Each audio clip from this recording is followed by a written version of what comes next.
My family is a bit complicated and quite big in its own way. My mom is 71 years old and my dad is 69. They had 3 kids over the years, and I'm one of them. My brother was the oldest. He was 6 years older than me. He was really something, the kind of older brother everyone would wish they had. Tragically, when he was just 20 years old, he died in a car accident. It was a huge shock to our family and something that really saddened all of us. Then there's my younger sister, who is 10 years younger than me. She's much younger, so we've always had a different kind of relationship.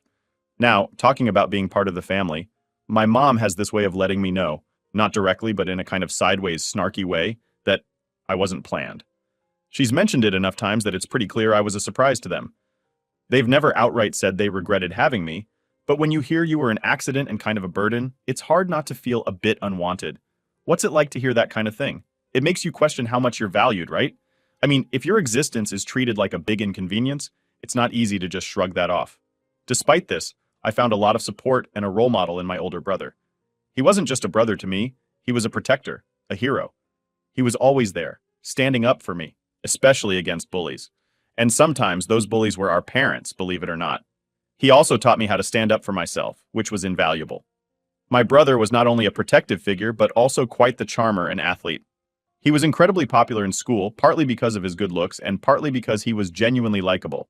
He looked so much like a young Marlon Brando that people would actually tell him that, which is pretty cool if you think about it.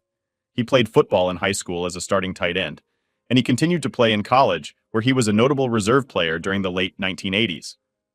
Everyone knew who he was on and off the field. For me, my brother was the epitome of what I wanted to be. He was everything that our dad wasn't. Where my dad could be petty, weird, and manipulative, my brother shone with his strength, kindness, and integrity. He set an example that was in stark contrast to the negative aspects I saw in my dad, and he inspired me to aim for better, to be better. It's strange to think about how different two people from the same family can be, but my brother and my dad were worlds apart. That difference taught me a lot about who I want to be and the kind of person I strive to become. Growing up, I realized as an adult just how messed up my parents were, both hilarious and tragic in their flaws. As a kid, I often felt like the problem was with me, not understanding the full picture. My brother, who was the golden child in many ways, wasn't perfect in every aspect. He was pretty average in school, pulling in straight C's, and he wasn't musically talented either. Despite these shortcomings, my parents were all in on supporting him because he was handsome, friendly, and great at sports. They really wanted to make him into something special, pouring resources into pursuits like sports, even though he didn't excel in academics or music. For instance, even though he struggled with and disliked piano and violin lessons, our parents bought a piano just for him and paid for all his lessons. When I came into the picture, it was a different story. I always felt like an afterthought to them. It was clear they favored him not because of age differences, but because they simply valued him more. But my brother was different from our parents. He was kind and genuinely cared about me. When I was 10, I showed a natural knack for the piano, the very piano they bought for him. Seeing this, he actually tried to convince our parents to use the money from his music lessons for me instead, since I had the talent he lacked. Unfortunately, they didn't go for it and never funded music lessons for me.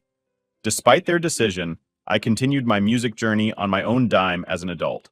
Now, I play the piano part-time at a local bar, which I do just for fun. My brother also noticed how our parents didn't make as much of a fuss over my birthdays compared to his. So, he'd use his own money to treat me on my birthday, making sure I felt valued and celebrated. His actions made a big difference to me, showing me that I did matter, even if our parents showed otherwise. When my sister was born while I was in the 5th grade, it felt like my place in the family got even smaller. Suddenly, I wasn't just the middle child. I became the family's go-to babysitter for her. While my parents coddled her and continued to favor my older brother, I felt even more overlooked, like Jan Brady, always in the background. In response, I threw myself into becoming an overachiever, hoping to finally catch some of their attention. But the validation I craved from my parents never came. My parents were also very invested in my brother's future. They went all out for his college education after he secured a partial athletic scholarship, covering all the extra costs. But then tragedy struck. My brother was out jogging one evening when a drunk driver hit him at a crosswalk. His death devastated all of us. I was heartbroken, and so were my parents, but the way they handled their grief made things even harder for me. They took out their anger and sadness on me, constantly hinting that I could never fill my brother's shoes. The message was clear. I was seen as less than my brother. They would often imply that if it had to be one of us who died, they wished it had been me instead of him. These aren't just the bitter reflections of an adult looking back. This is how things were. It's taken years of therapy for me to look back on these events calmly and rationally, to understand that the way my parents treated me was rooted in their own issues, not in my worth as a person. Growing up as a teenager, I was a bit overweight and shorter than many of my peers, which compounded the sense of not fitting in, especially within my own family. It was tough to feel confident about myself when my physical appearance was a constant source of comparison to my brother, who was notably tall and athletic. My dad often pointed out these differences in a way that wasn't just observational, but painfully dismissive. He'd say things like, "Your brother was 6'3" when he was your age," as if to underline that I somehow fell short, literally and figuratively. It was as though he expected me to magically stretch myself to match the blueprint of a son he preferred. I remember jokingly thinking about telling my legs to grow because, according to my dad, I must have chosen the wrong genes that, ironically, came from him. When the time came for me to consider college, the disparity in how my parents supported me versus my brother became starkly evident. My academic achievements, which were objectively impressive, seemed to fade into the background for them. Throughout high school, I maintained perfect marks and racked up numerous awards in science and engineering, fields I was genuinely passionate about. Yet, despite these accolades, my parents offered no financial support or even words of encouragement when it came to my higher education. They didn't offer to help with tuition or living expenses, nor did they show up to celebrate my achievements at awards ceremonies. The only school event they attended was my graduation, and even that felt as if they were fulfilling an obligation rather than celebrating an achievement. Their interactions with me were often tinged with a passive aggressiveness that could cut deep. After years of striving and excelling academically, their only remark about my high school graduation was to point out that I was the salutatorian, not the valedictorian. This comment felt like a sharp jab, diminishing all my hard work and dedication. It was incredibly frustrating to constantly feel that no matter how well I did, it was never quite good enough for them. Despite this lack of support, I pursued my education relentlessly. In college, I continued to achieve top grades, a testament to my resilience and determination. My academic success was a source of personal pride and proof that I could thrive even without their financial backing or moral support. This journey through academia was mine alone, shaped by my efforts and achievements, and it taught me a valuable lesson about self-reliance and the importance of believing in oneself despite external validation or the lack thereof. By the time I reached the end of high school, it was painfully clear that my presence wasn't exactly cherished by my parents. Despite this, I had excelled academically and was awarded several full-ride scholarships, both within and outside my home state. When I expressed a desire to accept a scholarship that would take me across the country, my parents' response was dishearteningly indifferent. There were no pleas for me to stay nearby, no expressions of missing me, just a simple shrug. So, feeling unvalued and seeking change, I decided to move away and start fresh in a place I nicknamed Effort and Bluetown. While attending college, I worked part-time at a Rite Aid drugstore to supplement my scholarships, majoring in aerospace engineering and minoring in physics. Despite the physical and emotional distance, I tried to maintain some connection by visiting my parents during holidays. However, these visits only reinforced the feeling that I was as inconsequential to them as ever. When I started graduate school on yet another full scholarship, I reached a turning point.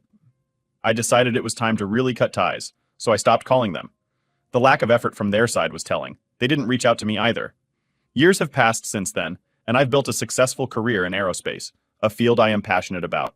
I earn a substantial salary, own my home, 2 luxury vehicles, an RV, and a motorcycle. Beyond material success, my personal life has been fulfilling and stable.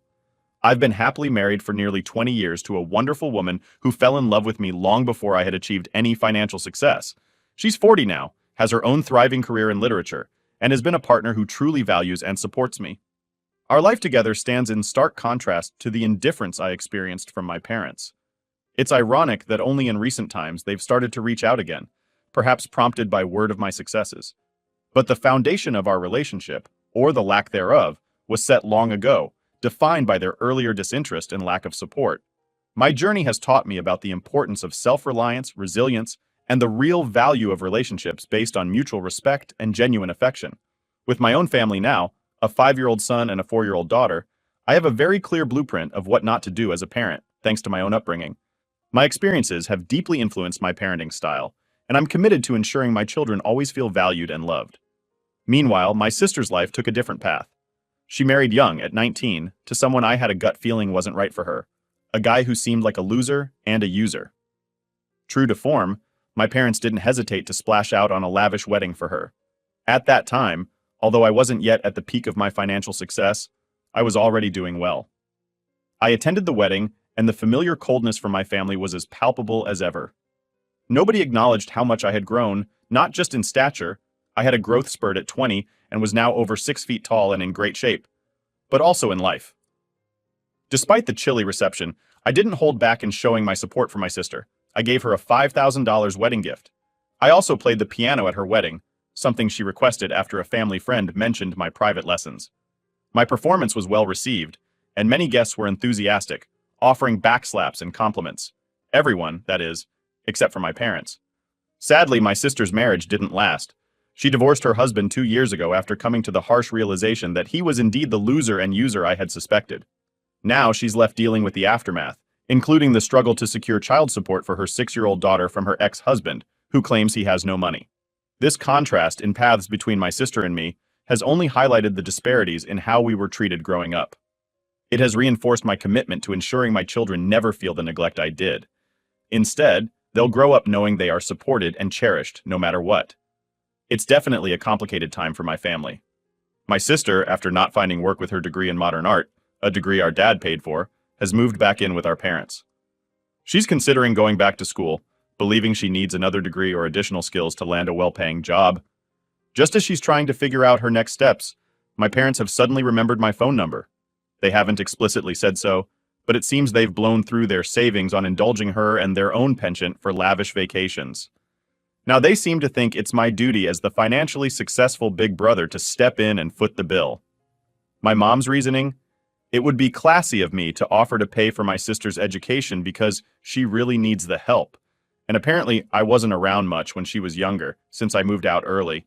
And to add to the pressure, she's also lamenting that now that she and dad are getting older, it's such a shame I don't visit more. They can't seem to understand why I'm arrogant and don't see them often, which is total gaslighting. Dad has been notably quiet through all of this. I can't help but feel his silence means he knows the real score. They know how they've treated me, and what they're asking now might not be fair. Figuring out how to respond to this is tough. I need to think about whether helping out could genuinely aid my sister and possibly mend our relationship, or if it would just further enable my parents' behavior. It's also crucial for me to consider what boundaries I need to maintain for my own mental well-being amidst their expectations and manipulations. Hearing from my dad that my brother was ashamed of me just after losing him was a brutal blow. It contradicted everything my brother had personally assured me of shortly before his passing, that he loved me, that he'd always be there for me, and that no one could hurt me under his watch. Despite all the years and the distance I've put between us, my brother's influence remains a guiding force in my life. His encouragement and love inspire me to strive and succeed, standing in stark contrast to the negativity from my dad, who continues to disappoint with his hurtful comments and behavior. Now with my parents pressing me to financially support my sister's further education, I'm torn. Although my sister and I never had a particularly bad relationship, she has adopted some of our parents' less admirable traits, like narcissism, which makes the decision to help financially even more complicated. I'm in a strong financial position, capable of helping out, but part of me resists rewarding how they've all treated me over the years. Moreover, with my own kids nearing college age, I have to consider their futures and the possibility of unforeseen financial challenges, like the risk of job loss, which could change everything. Above all, I worry about my niece. She's about the same age as my children, and I can't stand the thought of her suffering due to lack of support. It's a delicate balance, trying to ensure she doesn't get caught in the fallout from the strained family relations while also protecting my own family's future and well-being. Deciding whether to offer financial help is more than just a financial decision. It's a moral and emotional one, too. It's about setting boundaries while still caring for innocent family members caught in the middle. It's about deciding what's ultimately best for the long-term health and happiness of both my immediate family and myself. Under what terms should I offer money? Should I offer any at all? If not, how can I help in other ways? Now for the comments before the update. It's a shame for your sister and her daughter, but their situation is a result of your sister's bad life choices. It's not your job to bail them out of these problems. You have to set up a boundary here because it won't stop with this money, I suspect. I imagine that it will be your sister's college. Then she needs money for her own home. Then your parents will start to suffer as they get older, and they'll need something. And of course, you are a terrible son if you refuse to pay for it, and so on and so on. You have 2 children of your own to look after, and while you've built an enviable life for yourself, you are not exactly a millionaire. Take care of your own wife and children first. Update. After weeks of mulling it over, I finally settled on a plan that felt right. Instead of directly funding another degree for my sister, I decided to focus on supporting my niece. This approach would provide tangible help without continuing the cycle of dependency that I'd seen in my parents and sister. I called a family meeting to lay out my decision. I explained that while I wasn't comfortable subsidizing my sister's further education, I was open to setting up a college fund for my niece. I wanted to invest in the future generation, ensuring they have opportunities without direct strings attached. To my surprise, my parents reacted with a mixture of disappointment and understanding. They had hoped for immediate financial relief, but the idea of supporting my niece seemed to resonate with them on some level. My sister, however, was visibly frustrated, having expected more direct support for herself. I set up a savings account that would grow over the years, ensuring that when my niece was ready, she would have a substantial fund to draw from for her education. I also offered to mentor her, hoping to provide the guidance and support that might have been missing from my own upbringing. The reactions from my family were mixed. My parents, realizing that this was the most support they could expect from me, tentatively agreed to my terms. My sister, feeling slighted but seeing no other option, reluctantly accepted the arrangement. Over time, I began building a relationship with my niece, involving her in discussions about her interests and potential career paths, which turned out to be a fulfilling experience for both of us. As I navigated this new family dynamic, I found that setting clear boundaries had not only helped manage my family's expectations, but had also given me a sense of peace. I realized that while I couldn't change the past or completely heal the fractures within my family, I could impact the future in a positive way. With these changes, I felt a cautious optimism about the future. I had managed to provide support in a way that aligned with my values, and while the relationship with my parents and sister remained complicated, I had created a meaningful bond with my niece. This experience reinforced my commitment to being a different kind of parent and mentor, one who supports and uplifts without fostering dependency. Moving forward, I focused on nurturing the positive relationships in my life, especially with my own children and wife, and I found that this decision reinforced my role as a provider who is thoughtful about the impact of his support. I remained open to the possibility of mending relationships with my sister and parents, but I maintained the boundaries that kept my own family's well-being at the forefront. Last story. So, I'm a 29-year-old woman, and a little while ago, I decided to move to a new state because my brother, who is 5 years older than me, offered me a place to stay. He thought it would be great if I lived with him and his wife until I could find a place of my own. When I moved in, they didn't set up any strict rules for me, which sounded pretty cool at first. I also started paying them some rent, so I felt like I was contributing to the household. However, things began to get a bit weird and uncomfortable not long after I arrived. Every single Sunday, my brother and his wife would have this formal sit-down with me. They wanted to talk about what I was doing to improve myself and what kinds of jobs I was looking for.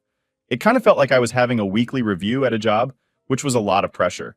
Then, there was this one time, just a week after I moved in, that really made me feel invaded.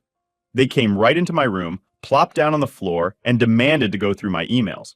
They wanted to see exactly what jobs I was applying for, which made me super uncomfortable. It's like they didn't trust me to handle my own job search. As if that wasn't enough, they started commenting on my lifestyle too. They noticed that I drink a lot of energy drinks and that my eating habits aren't the healthiest.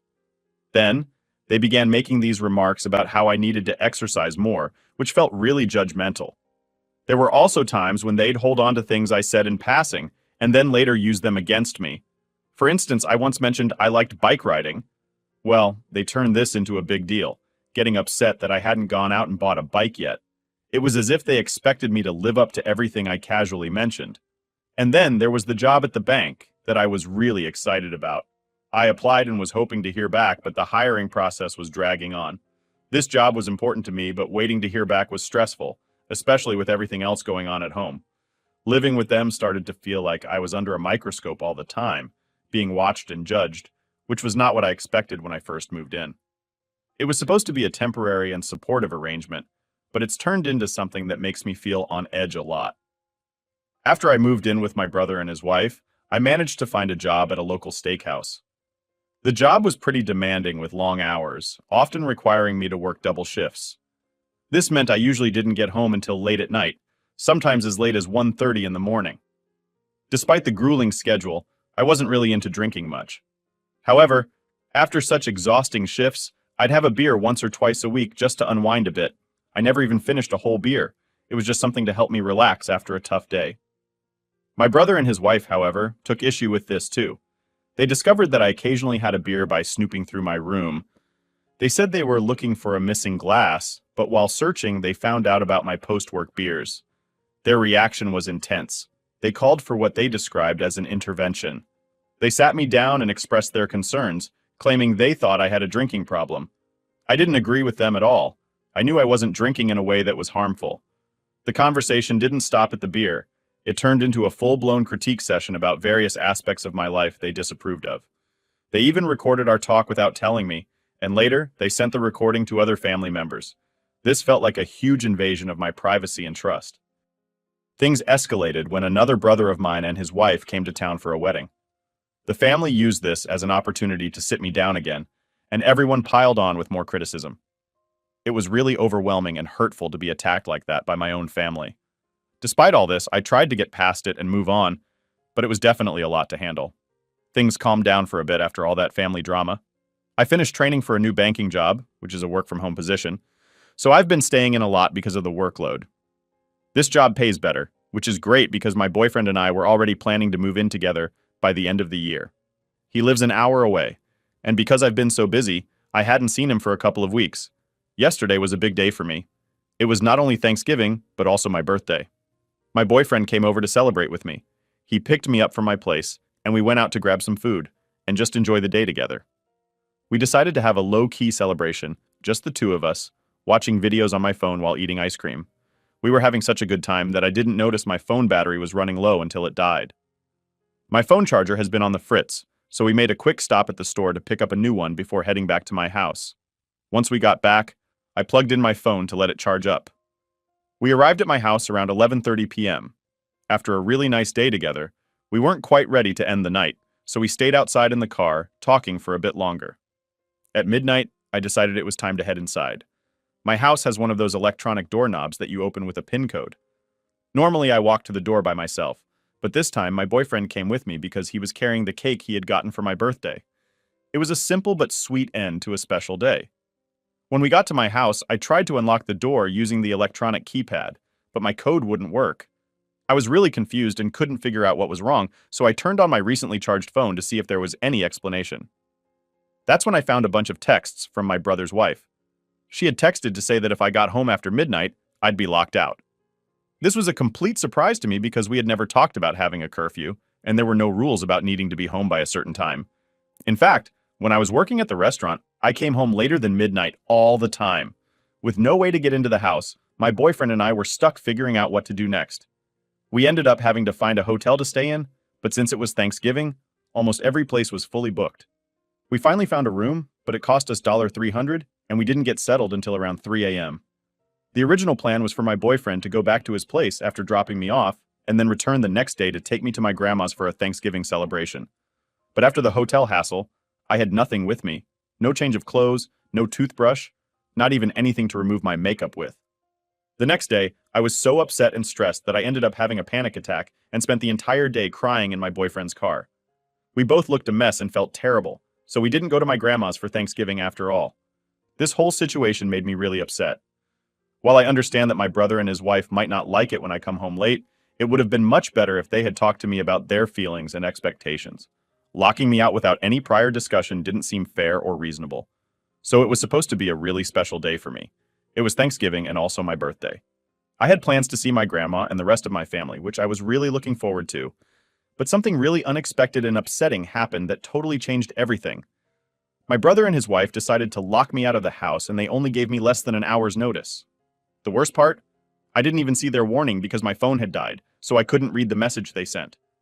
It felt really cruel that they did this, especially on such an important day. It ruined all my plans because I couldn't get into my house to get ready to go see my family. I'm sitting here wondering if I did something really bad without realizing it, or if it's normal not to expect to be locked out like this.